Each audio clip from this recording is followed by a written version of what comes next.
Рамил Гимаддинов 2004 жылдан фермер болып ішлей башладым. 2012 жылда семья фермасы программасы негізінде 24 баш сауым сыйырына есепленген бина жеткердік. Шул гөмірден берлі инде бүгінгі күнде ішлейбіз фермада. Қазіргі вақытта 24 баш сауым сыйыры күнге 18-20 литр бүгінгі күнде сүт сауабыз. Аны Шәкси Ишмәкәр Шәйхетдинов алып ките. Республика һәм район җитәкчеләре гел булышып торалар. Ферма төзелешенә миллион сум субсидия бирелде. Подъездной юллар ясадылар 400 метр.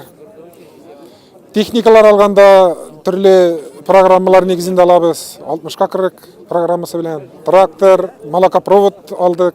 Шуларга субсидия бирделәр.